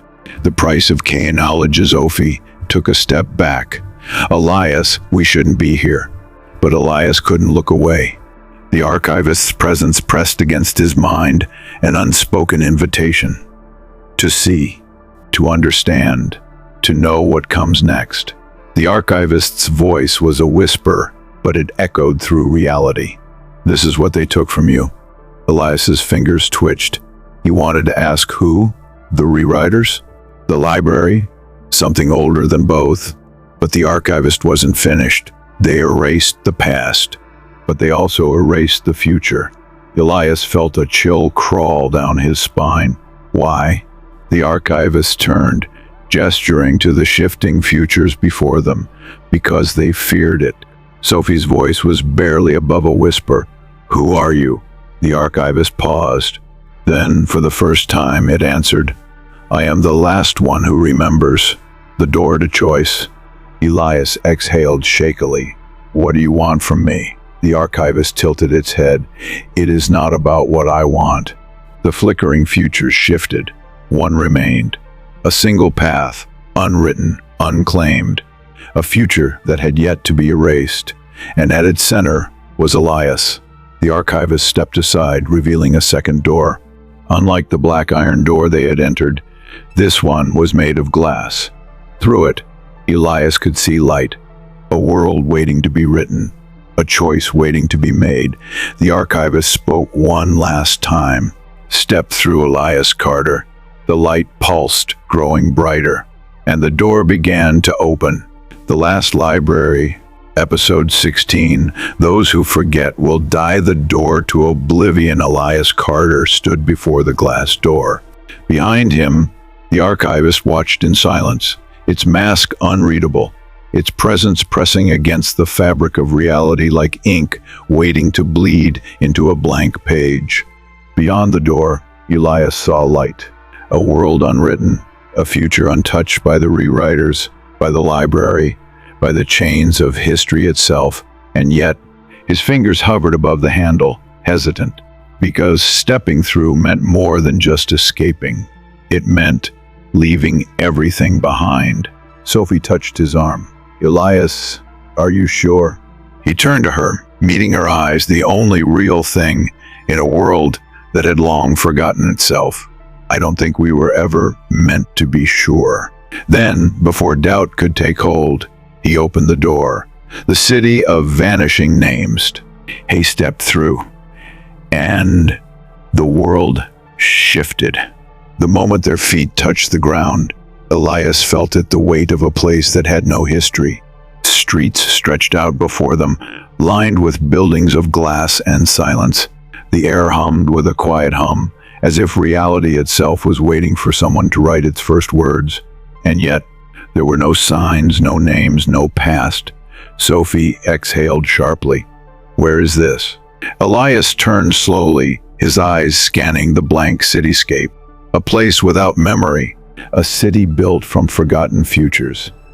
A city where no one remembered they had ever existed.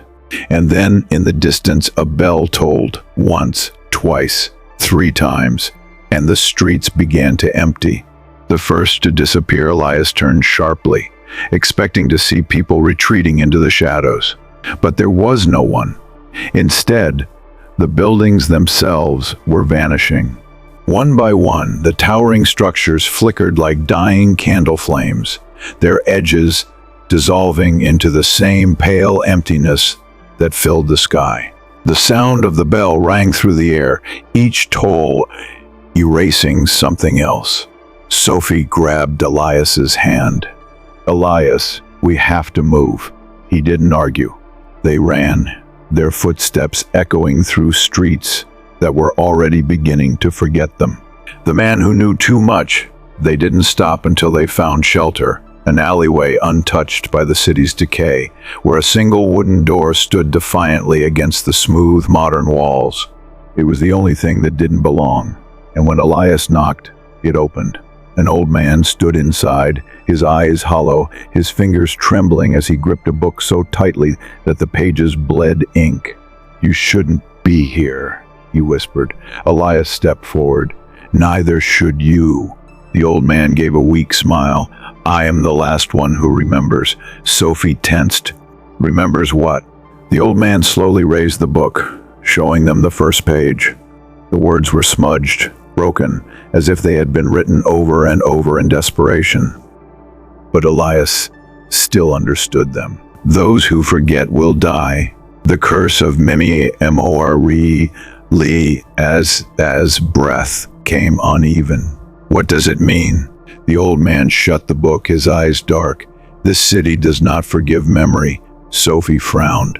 "But we remember." The old man let out a breath that sounded too much like a sigh of resignation. "Not for long."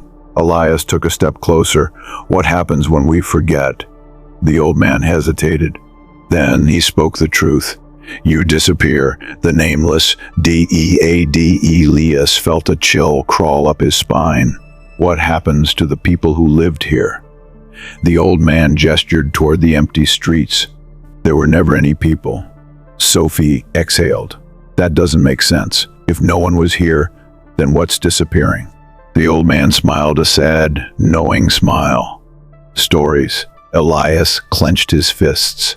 "So the rewriters didn't just erase the past," the old man finished. "They erased the future too." And suddenly, Elias understood. This wasn't just a city of forgotten things. This was a city that had been rewritten out of existence. A place where the moment you stopped remembering, you were gone. The last Mori Elias turned back to the old man, his mind racing. "How do we stop it?" The old man looked at him carefully, as if choosing his next words with great care. "You can't." Sophie's fingers dug into Elias's arm. "Then how are you still here?" The old man smiled sadly. "Because I wrote myself into the story." Elias's stomach dropped. The ink-stained pages, the desperate handwriting, the curse of memory. "You're saying if we don't write ourselves in?" The old man nodded. "You'll fade." Sophie's voice was sharp with realization. "That's why the rewriters let this place exist. It erases itself." Elias gritted his teeth. "Then we write ourselves in." The old man sighed. "It's not that simple." Elias clenched his fists. "Then make it simple." The old man studied him for a long moment. Then he placed his book in Elias's hands. "The last page is blank," he said. "Write your name. And maybe, just maybe, you won't vanish." The last line. Elias took a breath and flipped to the final page. The blank space seemed to stretch forever, waiting, expecting. He gripped the pen, and then a voice filled the air. Not from the old man, not from Sophie, but from everywhere, from the city itself. "You do not belong here." The glass walls trembled. The air rippled, bending like ink spilling across a page, and the world began to erase itself. Sophie grabbed Elias's wrist. "Right."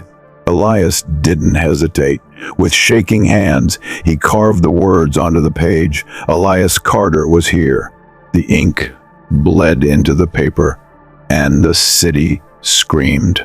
The Last Library, Episode 17.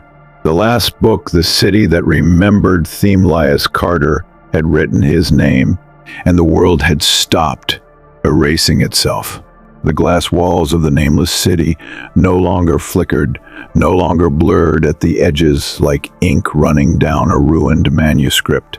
The sky remained still, a dull shade of gray. Neither day nor night, trapped between existence and something else entirely. Beside him, Sophie exhaled in shaky relief. Did it work? Elias looked down at the old man's book. the ink of his name still drying on the last page. "We're still here," he murmured. "For now." The old man studied them with tired eyes, his wrinkled fingers tracing the worn edges of the book. "You've bought yourselves time," he admitted, "but time is not memory, and memory is what truly keeps you alive here." Elias's grip tightened. "Then tell me how we make it permanent." The old man hesitated, then stepped aside, revealing a hidden door behind the rows of empty shelves. Beyond it, an unlit corridor stretched into the unknown. "At the end of this path," the old man whispered, "you'll find the last book." Sophie frowned. "The last book?" The old man nodded. "The only one they couldn't erase." Elias's heartbeat quickened. "What's inside?" The old man met his gaze. The truth. The hall of vanished stories. The corridor was unlike anything Elias had seen before. It wasn't made of stone or glass or anything natural. It was woven from words, shifting and forming beneath their feet like an endless scroll unrolling as they walked. Passages from forgotten books curled along the walls, faint whispers echoing from their unread pages. But as they moved deeper, the words began to vanish. One by one, entire stories blinked out of existence. Sophie stopped. "Elias, they're erasing themselves." Elias clenched his fists. "Then we need to move faster." They ran. The whispers grew louder, rising to a chaotic roar of lost voices. The ground trembled beneath them, the corridor collapsing one sentence at a time. And just as the last passage faded into nothingness, they reached the door. It was unlike the others, heavy, ancient, bound in chains made of ink. And in its center, a single keyhole. The key of Memori. Elias stared at the locked door, frustration clawing at his chest. "Where's the key?" Sophie turned in a slow circle. "There's nothing here." But then a whisper rose above the rest. Not from the walls, not from the vanishing books.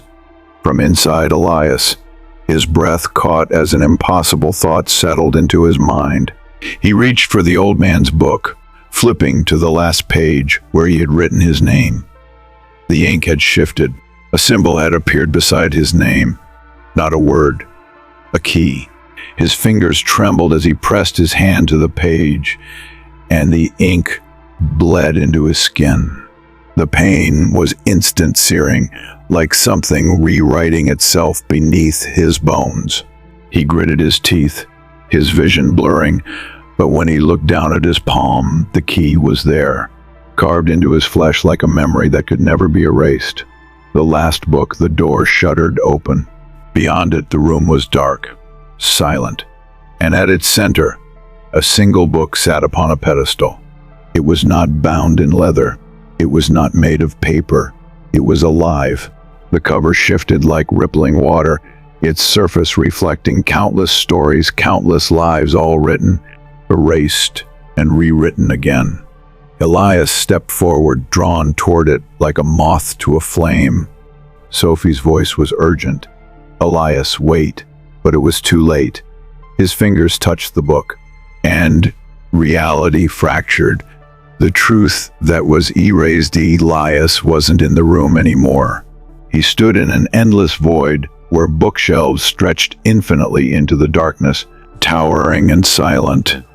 And in front of him a figure waited, not the archivist, not a rewriter, someone else, someone he knew, his own reflection, but not just a reflection, another version of himself, one that had lived a different story. One that had never escaped the library. The choice to remember, the other Elias watched him carefully, his eyes dark with knowledge. Elias had yet to understand. "They tried to erase me," the reflection said. Elias's pulse pounded. "Who?" "The ones who came before the rewriters." Elias's breath caught. "Before?" The reflection nodded. "The rewriters did not create the system. They inherited it." Elias took a step closer. "Then who built it?" The reflection exhaled, and the weight of an ancient truth settled between them.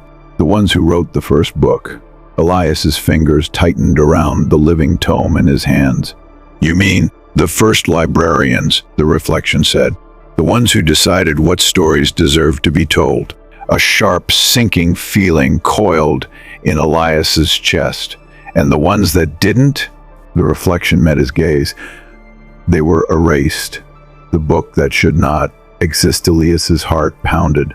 "Then what is this?" He looked down at the book in his hands.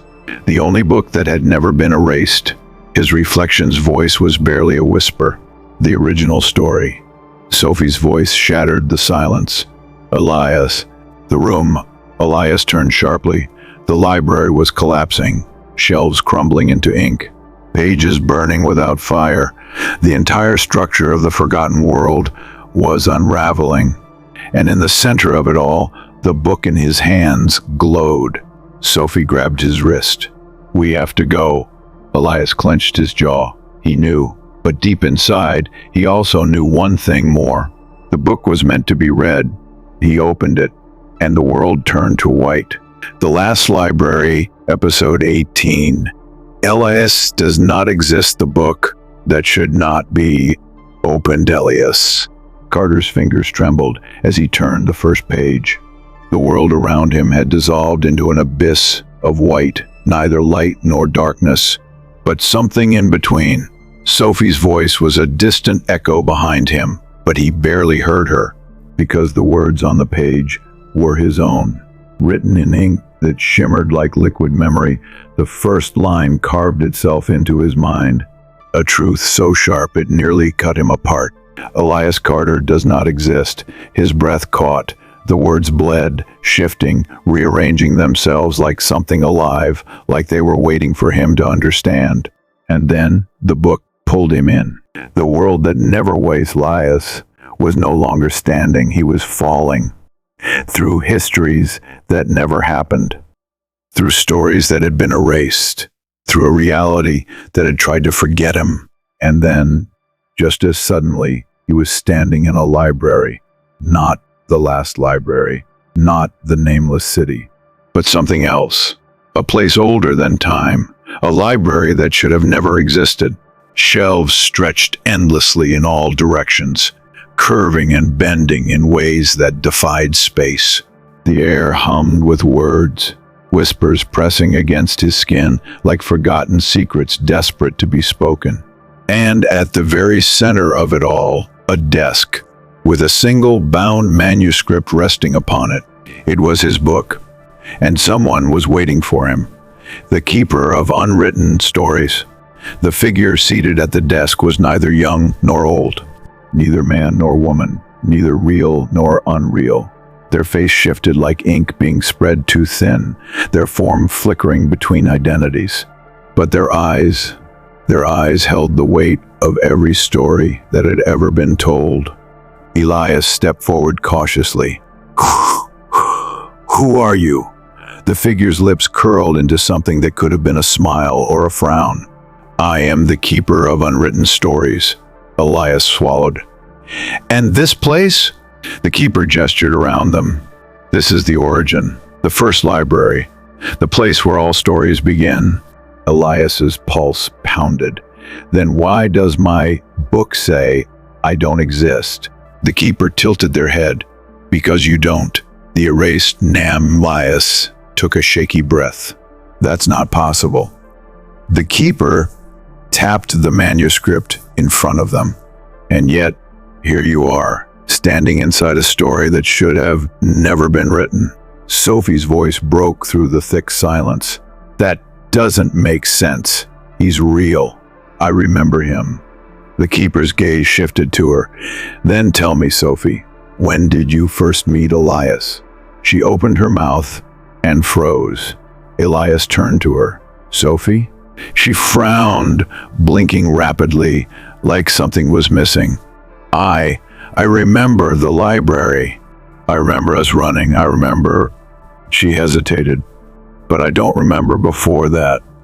The keeper nodded slowly. "Because before the library, he was not written." Elias felt his stomach twist. "That's not true." The keeper met his gaze. "Then prove it."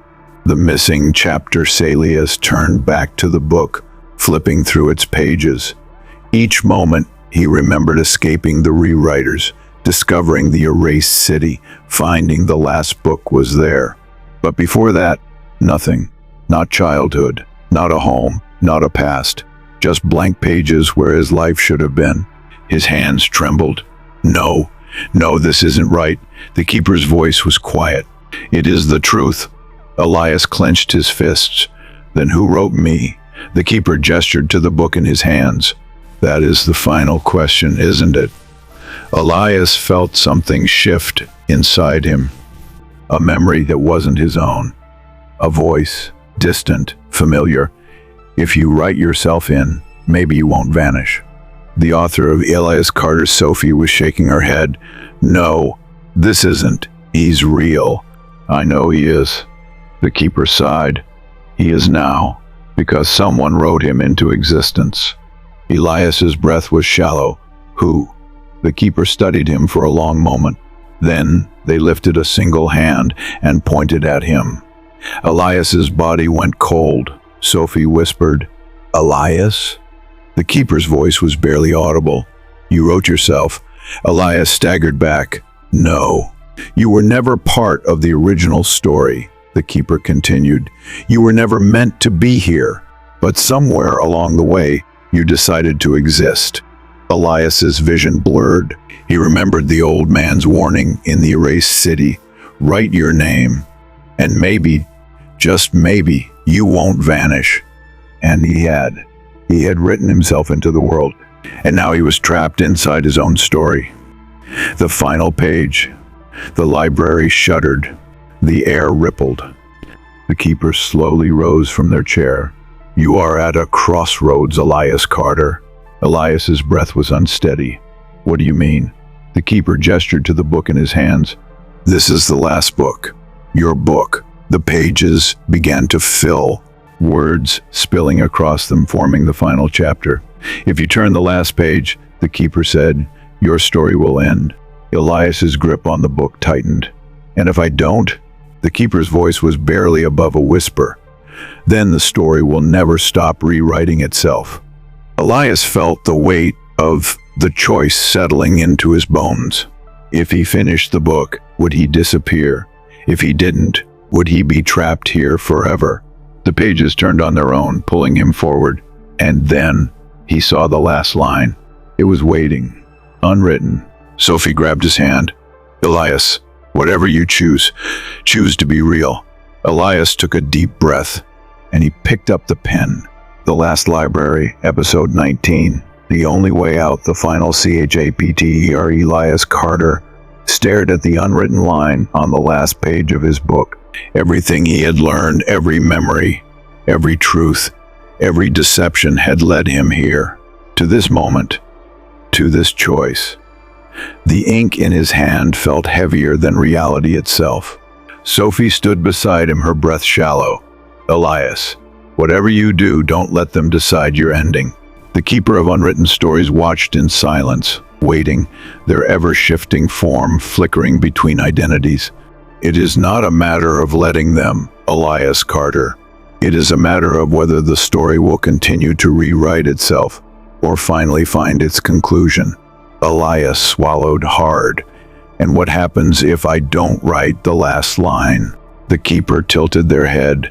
Then the story will keep searching for its end. And so will you. Elias's hands trembled. He looked down at the page, the emptiness stretching before him. If he wrote the last line, would he cease to exist? If he didn't, would he be trapped in a loop forever? There had to be another way. The book that WOULDNT let go. Elias took a deep breath and tightened his grip on the pen.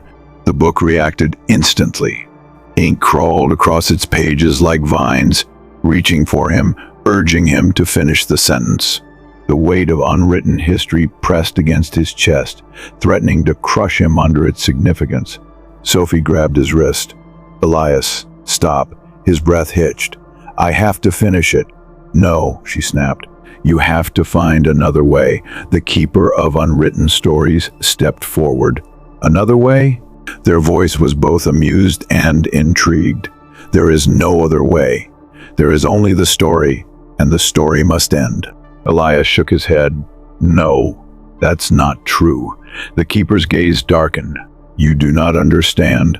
I understand more than you think," Elias interrupted. "This isn't about me. It's about the library itself." He pointed at the pages, the words shifting beneath the ink. "This book is proof that everything is being rewritten, that something is controlling how history unfolds. And if that's true," he inhaled sharply, "then I refuse to be a pawn in their story." The keeper's form flickered violently. "You cannot rewrite yourself, Elias Carter." Elias met their gaze. "Then I'll rewrite the library." The unthinkable choice. The moment the words left his lips, the air around them shattered. The library trembled, shelves collapsing, books burning without fire. Sophie clung to him. "Elias, what are you doing?" He clenched his fists. "If the library controls the story, then I'll change the library itself." The keeper's voice was sharp, almost desperate. "You do not have that power." Elias lifted the book and tore the last page out. The entire world screamed. The library that never was. The moment the page left the book, everything froze. The shifting halls of the library ceased their endless movement. The echoes of lost voices fell silent. And for the first time, Elias felt something break. The keeper staggered back, their form glitching, breaking apart. "What have you done?" Elias looked at the torn page in his hand, the last line still unwritten. He smiled. "I've made sure the story never ends." Sophie gasped. "Elias," the ground beneath them fractured. And then the library collapsed. The rewriting of reality. Elias had expected darkness, nothingness. But instead, he woke up somewhere new. Sophie was beside him, gasping for breath. Where are we?" Elias sat up, his heart racing. They were in a city, but not the erased city. Not the library. This place was alive. People bustled through the streets, laughing, talking, existing. The sky was bright, painted with the soft glow of a sun that had been missing for far too long. Sophie's eyes widened. "We're back," Elias exhaled. "Not back." He looked around, somewhere else. He looked down at his hands, expecting to see the book. It was gone, but in his pocket the torn page remained. And for the first time, he realized what he had done. He hadn't written his ending. He had rewritten everything. The last line. Sophie grabbed his arm.